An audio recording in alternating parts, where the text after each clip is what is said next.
Welcome back to the Deep Digger Sports Pod. I'm your host, Drew. My other host, right over there. What's up? It's D. Good to see you again.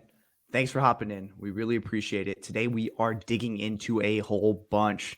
The 49ers took on the Cardinals. It is now Cowboys week, so we're going to dig into that. We are also discussing the Chiefs getting bailed out by the refs, Zach Wilson actually looking good, and then moving over to the Chicago Bears giving up a huge lead against the Denver Broncos. But before we get into that, go ahead and hit that like button. Go ahead and subscribe and drop some comments below. We really appreciate it. Yeah, and I think we just get right into this 49ers game. I mean, it was a blowout. Brock Purdy looked great. CMC looked amazing. Is CMC going to win MVP? Dude, that's like my thinking. After this game, isn't he like the front runner? Who was the front runner before? Wasn't it Tua Tagovailoa? He's not the front runner. I believe Josh Allen is now. Now after that game, right?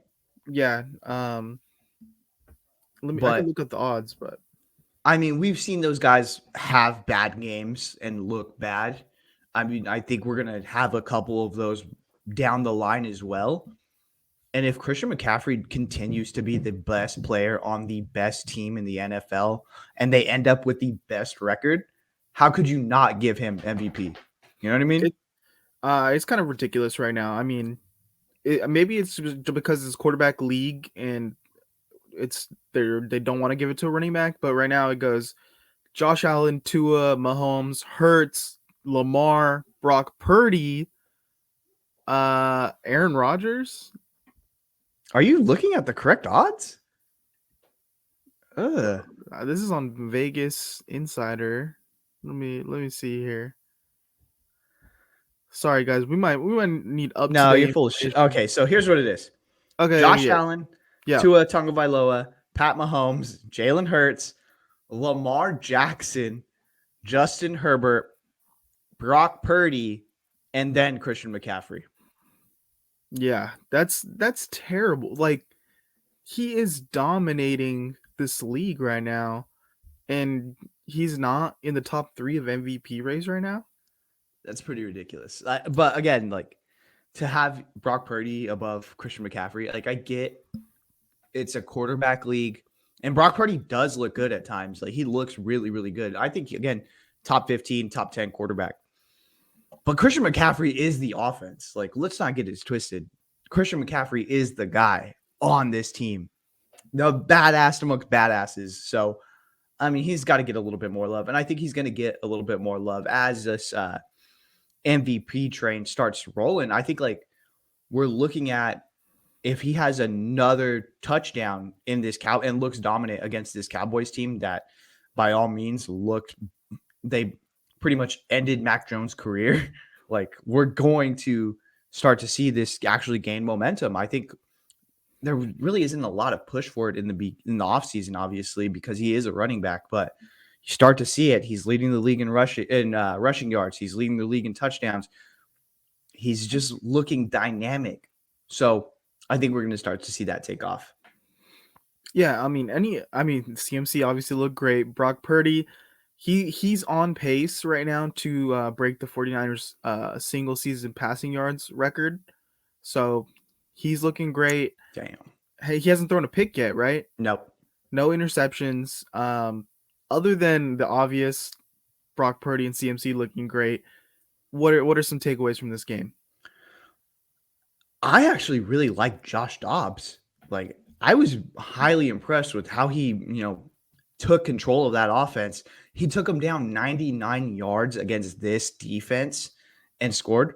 Like, that's pretty awesome. So if I'm the Cardinals, I'm maybe looking at like, you're already thinking about moving off of Kyler Murray after this season anyways, because of where you are going to be in your draft status. Why not move off of him early? And if I'm a team like the Falcons or the Vikings, why not make a move? Because, again, the Vikings are trying to move off of Kirk Cousins. Desmond Ridder looks dead in the water. Why not make a move to try to get a guy that could be a franchise quarterback for you? Yeah, I think there's this weird thing in the NFL. Maybe it's the contract situations, but there could be this guy who's 3-4 years in his career who's looking really good, and we don't even consider him to be the guy because you're always looking at the next rookie class. I mean, at what point do we start to consider, is Josh Dobbs someone who can be a full-time starter in this league? Yeah, man. I mean, I think he has a pretty healthy audition size. Like if he continues on for the next 3-4 games, and you could kind of see, like you could do the Packers Jordan Love scenario. Well, they're going to know halfway through the season. They'll know with Josh Dobbs. But even then, if you are playing to, let's say, to tank, then keep Josh Dobbs there if it's not going well. So that way you get a better draft pick. Yeah, and it's also this thing, like, say this was year 3 of or year 4 of Brock Purdy, and he's playing like this. I think it's just that stigma of like, hey, we didn't invest enough into this guy, and even though he's playing good, there's no way we can make him that guy because there's a rookie class coming. I think it's just a weird thing in the league. Like, all the other sports kind of like this? I feel like if a guy's playing good, you're just kind of like, hey, let's stick with this guy. Like, you're not gonna get rid of a point guard who is putting up 20 and 8, and you're like, well, this point guard class coming out, you know?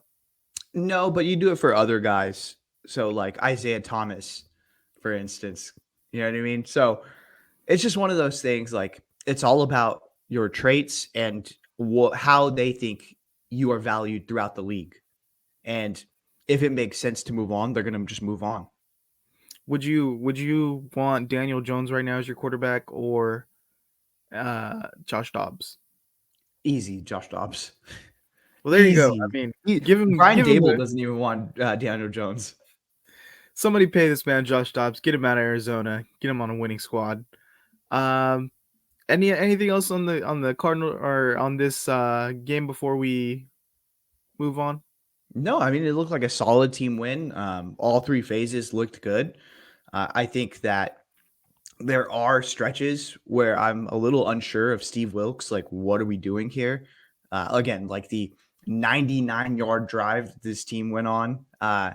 Just things like that where it's like, I know it's still a learning experience for him to figure out what's going to work best. So as long as we get that shored up and we're ready to go through for the playoffs, I'm fine with it. I mean, we blew him out. I like.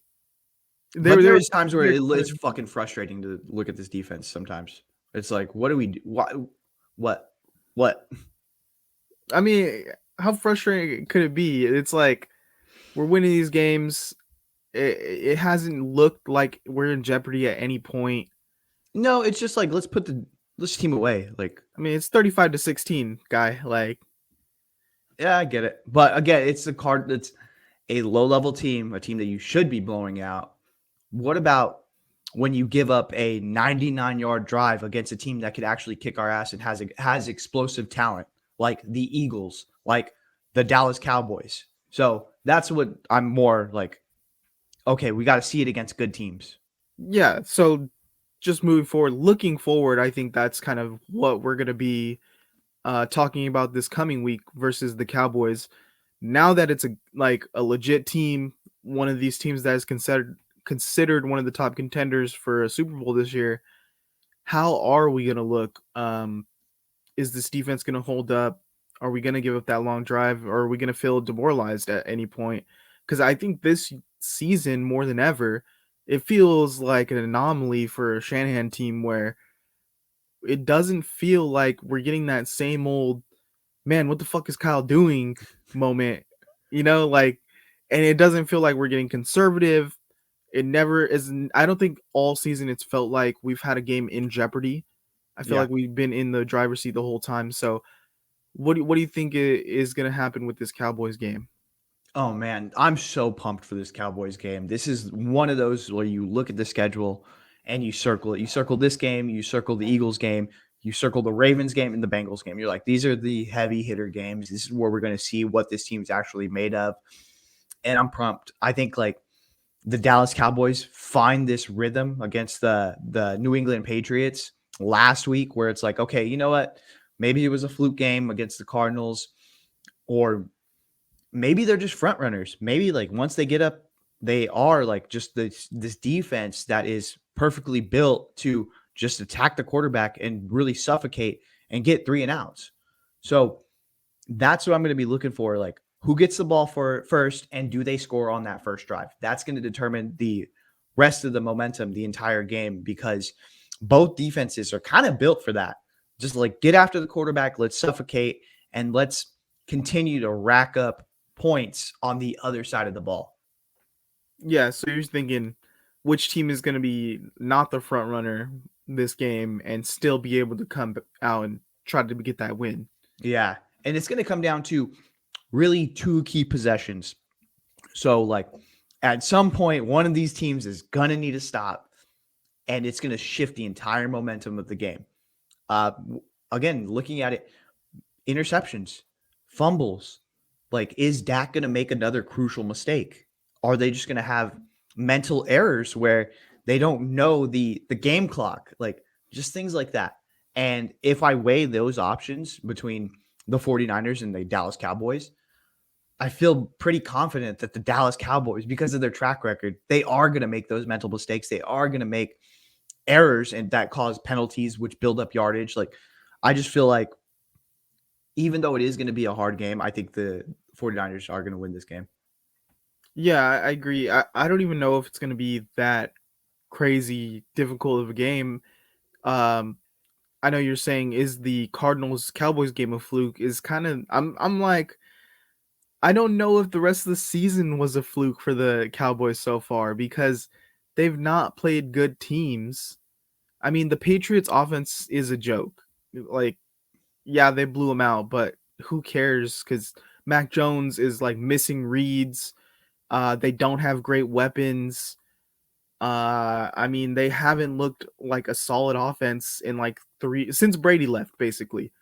So how much of that is them, and how much of that is the competition they've played against? Who did they play week 1? The Giants.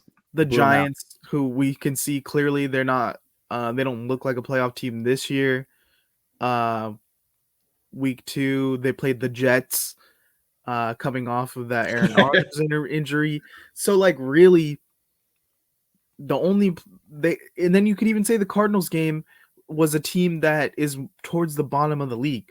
So 4 games where they played 4 of the worst teams in the league.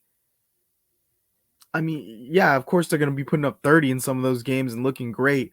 But now you come in with the team that, like, what is the main thing that the 49ers feel about the Cowboys? Like, they're soft. And this 49ers team is fucking rugged. They're going to come and hit you this year. They're feeling pretty motivated. I don't see any doubt in this team, and I don't think the Cowboys scare them. What do you think the line is for this game? Don't tell me. I know what it is, but don't look it up. What do you think it is? If I'd you say had to like guess. probably like 49ers minus 2.5. It is 49ers minus 3.5 right now. Yeah, it makes sense. I mean, 49ers a favorite, but not by too much. This honestly might be a good week to go on that, cover that spread, 49ers. That's exactly what I was thinking. So be sure to tune in on Saturday. We are going to drop our diamond pick of the week. So be sure to like, be sure to subscribe, hit that notification bell so it notifies you when we drop that clip.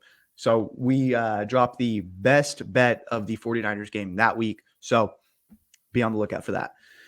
Yeah, so I think that the 49ers, I feel pretty good about that. I think they are going to end up just pulling away from the Dallas Cowboys. I'm not going to discount the Cowboys just because realistically, you do have to play who's on the schedule. They didn't make this schedule. Who gives a shit? It's not like they're Michigan just playing cupcakes. You know what I mean?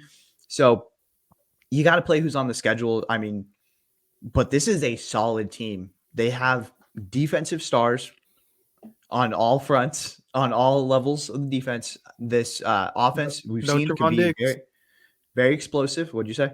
No Trevon Diggs. I know that's going to be a major factor. I think now looking at it, like this San Francisco 49ers receiving core has really blossomed and show what they can do, especially with a capable quarterback like Brock Purdy. And then you just add the cherry on top of MVP Christian McCaffrey. Yeah, and I think what this game is going to come down to is Brock versus Dak, which is amazing. Love a great quarterback battle. Is Dak going to make a mistake? That's the difference. Where, okay, we got two good defenses going, two good offenses. Who is going to throw a pick or get a fumble that's going to sway the game in the other team's favor? And just heading in, I just want to note, like, heading into it, I feel fucking good with Brock Purdy. I feel like Brock Purdy is not going to, like, the lights are too bright. The lights are too bright. Like, I feel like he's kind of built for games like this. Like, he's built for moments like this. And I'm excited to see him. He was almost perfect last game. Like, literally almost perfect. 20 for 21. Yeah, man. So I'm excited to see, like, what he can do. Tested, if you want to say, against this Cowboys team. Yeah, and it's this weird thing where when have you seen a quarterback be like dominant, looking dominant, and he's only thrown the ball 20 times? Like, it's not like a 40-50 pass attempt game. Like, this guy can throw 15 to 20 times a game, and you're like, man, he showed out. But like, he's just making all the right plays. Would you feel any differently about him or start to rethink if he does have like a 2 interception game and we lose? Depends on how much we lose by. Like, it all feels on, like, the look of the game. You know what I mean? Because if he has one pick that goes off a receiver's hands early in the first quarter, and then he throws a pick coming out of half, it's like, okay, like, I kind of feel a little bit better about that rather than him throwing 2 late interceptions back-to-back drives. You know what I mean? The Dak, typical Dak interceptions. What is blood looking at? All right. Well, let us know in the comments. Do you think the Cowboys are going to win? Do you think the 49ers are going to cover that spread? The Chiefs, we could talk about a little bit because, I mean, the Jets, are they not dead in the water? Is Zach Wilson a guy now? It was a close game. And it was a very close game, dude. Patrick Mahomes looked like trash. This looked like the worst version of Patrick Mahomes that we've seen. Like, he was just floating passes and didn't really know where they were going. Zach Wilson, on the other hand, looked like he finally, like, something clicked and he, like, hey, I know this offense. I could do this. You know what I mean? I'm not trash. So I don't know, man. It was a very interesting game. Obviously, kind of a little ticky tack where feels like the refs did bail out the Chiefs at the end of it. Like, what are your thoughts on that? Well, really quickly, just to get sidetracked here, I know you did the Toy Story reference right now. Did you see any of the clips of the Toy Story version? I watched a good portion of the Toy Story Jags game. Jags versus Falcons. The Bijan, dude. Bijan running in Toy Story looked crazy. It was insane. The pick six looked awesome too. I'm not gonna lie, like, if there was a bad game, like, I think there's next week. I think like Commanders Bears on Monday night. I'd watch the Toy Story version. Yeah, I'd much rather watch the Toy Story version. Looks pretty sick. That's what they should do for every bad game. Yeah. Let's get some more collabs, man. Like, let's get a Lego Star Wars game going. Ooh. Like, I seen the trailer for that new amazing, not amazing. Was it amazing? The Amazing Spider-Man game. Yeah, sure. So, yeah, that one looks sick. You guys go check that one out. But yeah, getting back on track here to the Chiefs. Yeah, it's weird that they maybe played down to their competition, or the Jets defense is just that great to keep Mahomes in check. I think we see this every year though. Like, the Chiefs get bored, they kind of fuck around in the regular season, and then they put it together towards the end, and then they win a fucking Super Bowl. So, like, not too worried about it. At the end of the day, the talent's there for the Chiefs. It's just them putting it together, and, like, I think just cutting down on that bullshit of, like, Mahomes running around and flicking it and trying to look cool. And now Travis Kelce is he's a international superstar. So, I mean, that's kind of not looking great. Jackson Mahomes is nowhere to be found, but like, man, if we get a TikTok of him and T Swift, It's over. It's game over. this season's doomed. Like, just pack it in, Chiefs, because uh, the celebrity around this team right now is just insane. I'm not too worried about them though, because they're 3-1. Even you can look at the Eagles who 4-0. They're not winning dominantly. They're kind of like sneaking by, and at the end of the day, a win's a win. Yeah, I mean, it does feel a little cheap. It does feel like the refs did bail him out on that Sauce interception that got called back.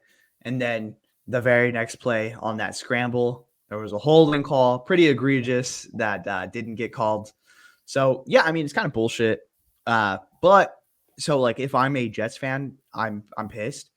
If I'm the Chiefs fan, I'm like, all right, cool, let's go. Like Taylor Swift, it is what it is. But they got to figure this stuff out. Like Patrick Mahomes does need to be better. You can't throw like lollipops up there. But I mean, obviously he's Pat Mahomes. He'll figure it out. On the Jet side, you got to take this momentum like as much of a moral victory as you can and roll into next week because you can't just let it die on the vine here. You've got to take this and like this spark that you've created and actually make it a fire. So we'll see if the team can now rally around Zach. I did see after his press conference, he was taking the blame for it, the full blame for it. I don't know if he's a good quarterback. I think this is one of those things with him and Justin Fields. Like you're kind of stuck in no man's land. Like you played well enough to where you can't move off of him, but is he good enough to win some games? Who knows? Yeah, it's weird. I think this week more moved him out of the Justin Fields category for me and put him more in that Sam Howell, like Josh Dobbs category of, hey, you look great, moral victory, but we're not going to win. And the only difference between those guys and him is this team is built to win like literally this season. And so we're going to be more critical, and we've seen a lot more of him. So definitely it's kind of hard to change that perception of total bust and okay, a guy that looks like he can play. So he's going to need to do this like repeatedly throughout this season, and if he doesn't get a couple wins, then it doesn't matter. People are still going to look at him as the bust. Yeah, hands down. I don't know, like yeah, man. It creates more questions than it does answer them. This performance does. So it's going to be interesting to see what they do moving forward and how he does. If he can just like maybe that was the game that turns the entire outlook out, and he's like, hey, you know what? All the shit that I did at BYU, I could do it here.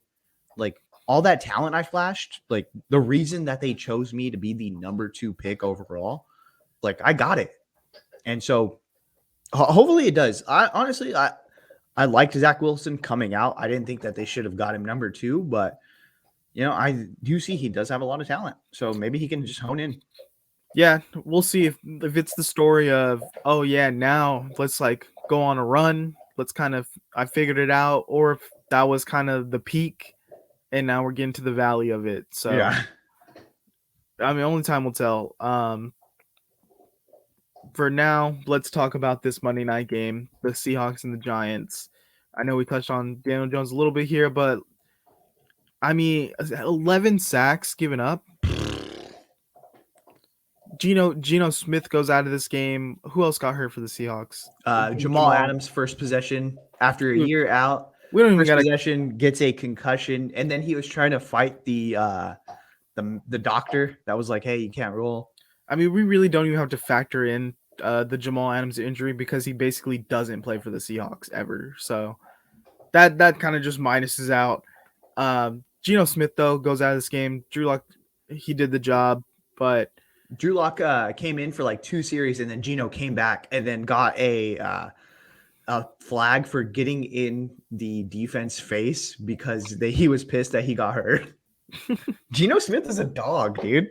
Yeah, I mean, the stat sheet doesn't look amazing. I mean, 13 for 20, 110, and a touchdown, but at the end of the day, they won 24-3, so not much was needed.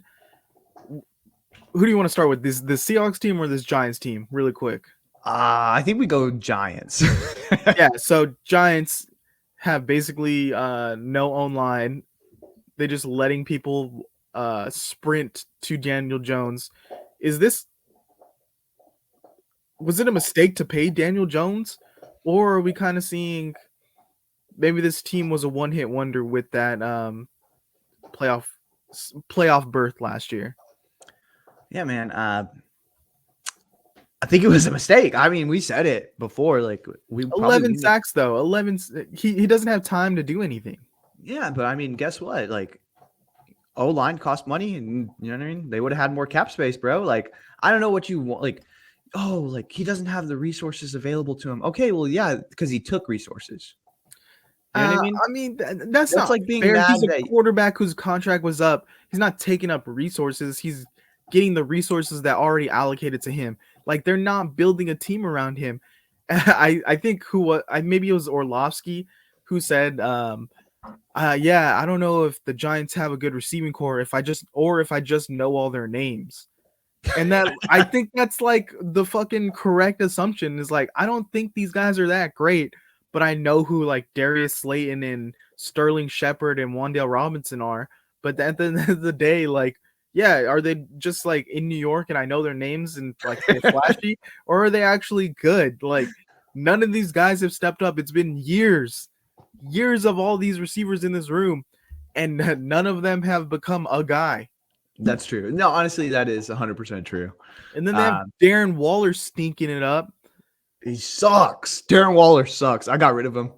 3 catches, 21 yards. This guy can't win a jump ball to save his life. I mean, bamboozled. And then, yeah, Saquon, the injury, they don't want to pay him. You got Matt Breida out there, Gary Brightwell at running back. Like, they've literally, for a team that invested in their quarterback, they've literally invested in no other part of their team.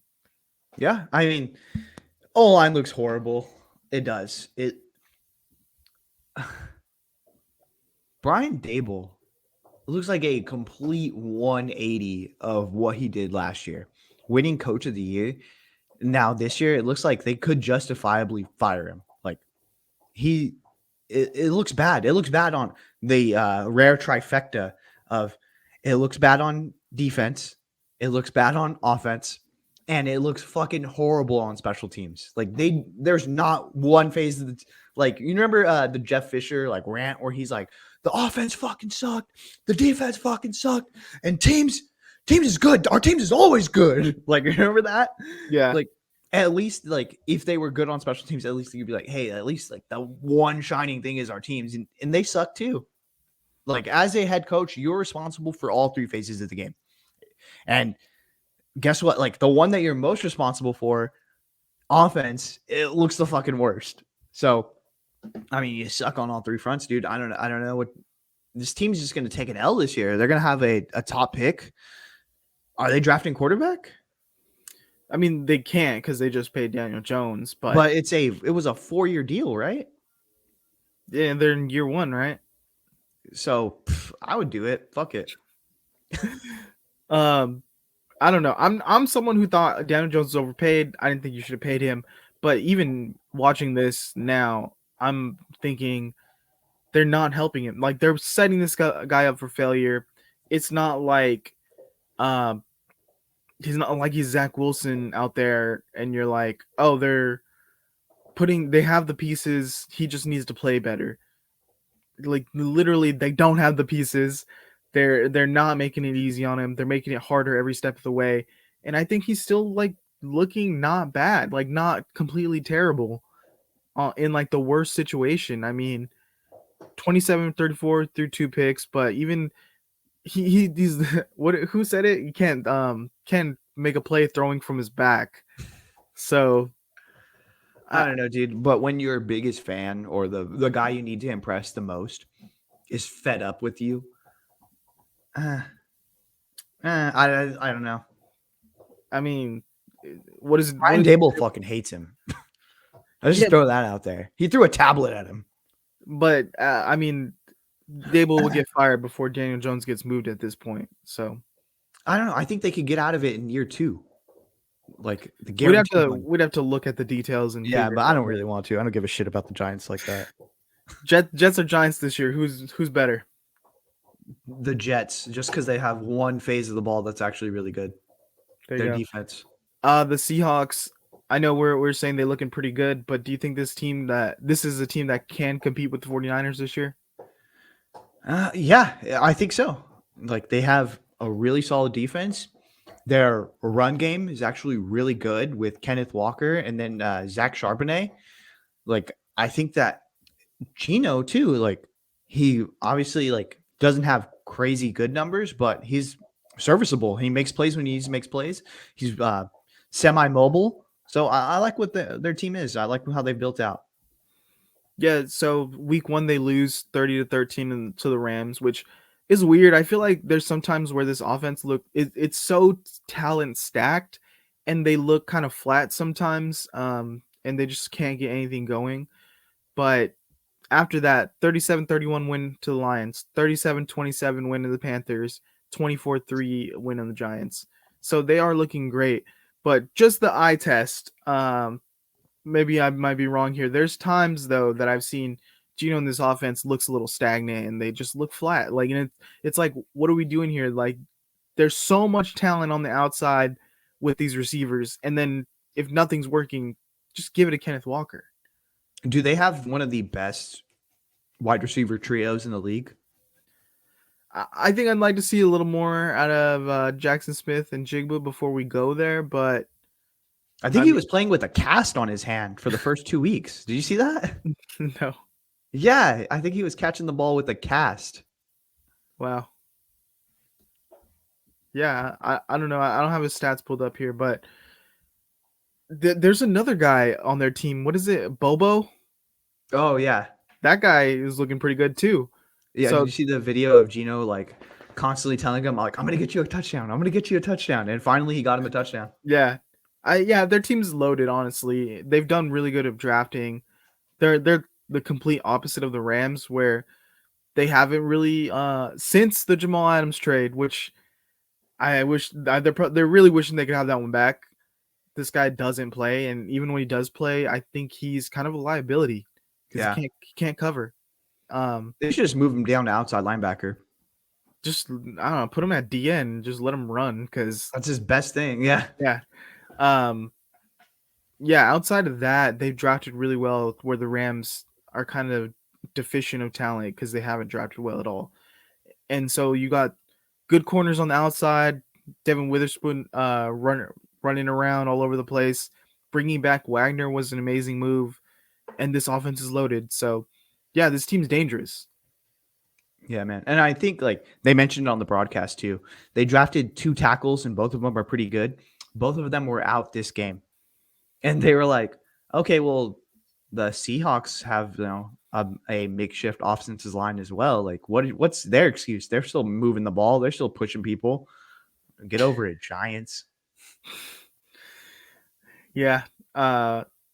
It's going to be good to see those games. I always like I think there was a point in this season after that first week where we were like, this is going to be a cakewalk for the Niners. No one's going to compete with them. And it's good to see that the division is at least going to be competitive. Yeah. All right. Last game we're going to talk about here. Two amazing teams right now. The Bears and Broncos showed down.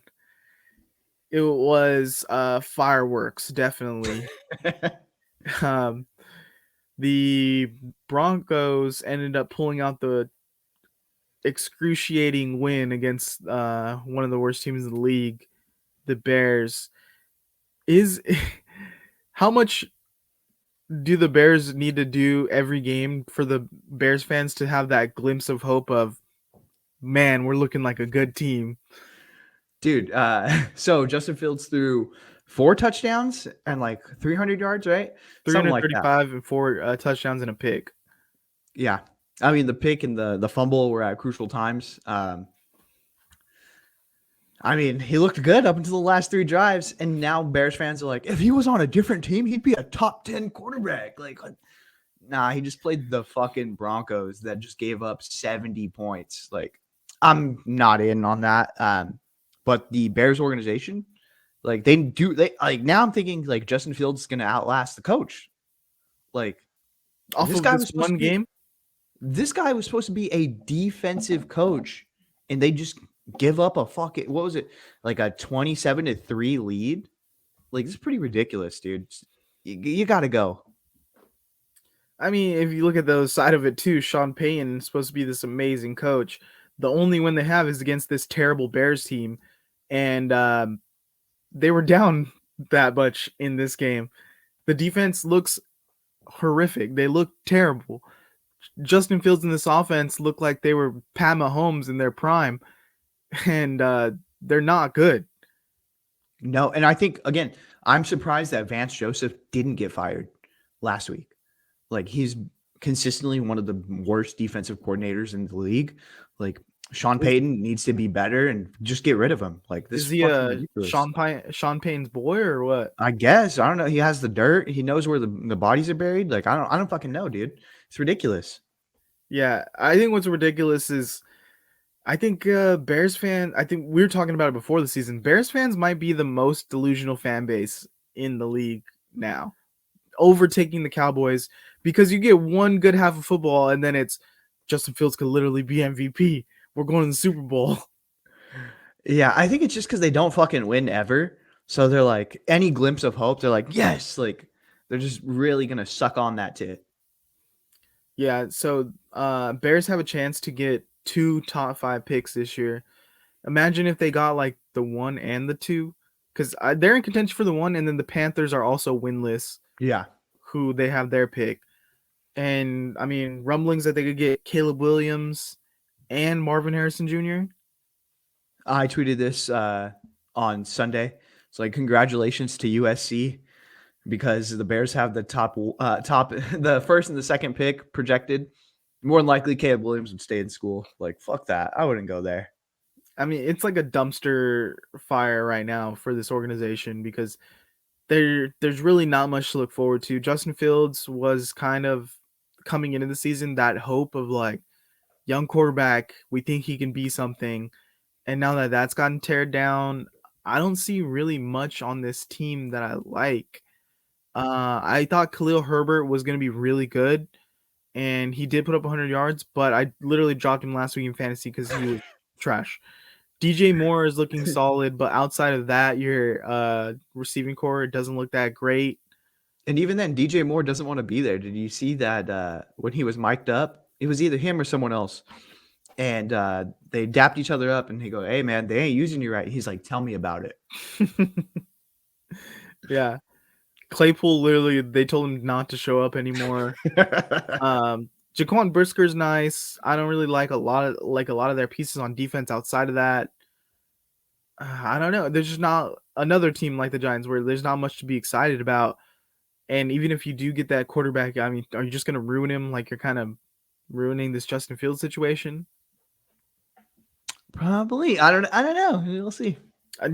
Is this the year finally we get the Eli Manning draft day where the quarterback is just like, nah, I'm not going there, and let's find a trade? I think much rather that like Caleb Williams would just stay in school, like rather than next year he's going to go through the same thing of like, say it is the Bears again, say it is the Cardinals. True. Like what bottom team right now would you want to go to and kind of risk it? It feels like Caleb Williams might have more cachet to say like, hey, I don't want to go there and like set my career up for failure. Like right now, some of the teams with the worst records, like the Broncos, Panthers, Bears, Cardinals, Giants, the Vikings could be on the lookout for a quarterback, maybe Vegas, the Jets. So like, which of these teams do you see like, hey, if I went there with the number 1 pick, this would be a great situation for me? The one that I would do if I had to go to the Bears, if I'm Caleb Williams, I'm telling them they need to pay Lincoln Riley whatever his price is and get him to coach because that's the only way I'm going to go to the Bears. Yeah, like even a situation like Carolina where people were saying, okay, it's set up. They have like they have a great defense. They have some solid pieces that they're adding as weapons. And let's get Bryce Young in here. They're 0-4, and Bryce Young hasn't looked that great. So And they also even don't a have situation receivers really either. Like, I don't know. Adam I think they're Thielen, doing a disrespect. slow build around Bryce Young. How about CJ Stroud? CJ Stroud looks awesome, dude. I would. Who would have known? Like, I wouldn't have guessed it the way that they were talking about his test results and all these things, like pre-draft. Yeah, I was wrong about that one. Yeah, I mean, I think this was that a case of overthinking it on draft day or overthinking the process. I think the Texans tanked him. If I'm gonna be honest, I think they tanked it. They were like, put the word out. CJ Stroud sucks, and then they just swooped. Man, isn't it crazy that D'Amico Ryans is like having a better time of it than Robert Saleh right now? Oof, right? How's what's the defender they got with CJ Stroud in this draft? Will Anderson. Will Anderson has 15 total tackles and a sack. Yeah, Pretty good. Pretty good. not bad, not bad. Yeah, Especially yeah. as a down lineman. Pretty good. Yeah, I think that's all we have. Oh, we have a disco. I gotta go. This week. Okay. No disco this week right now. We might record that on Saturday. So look for that coming out on Sunday. That's all we have for today. Thanks, guys. Later. Subscribe, like, see ya.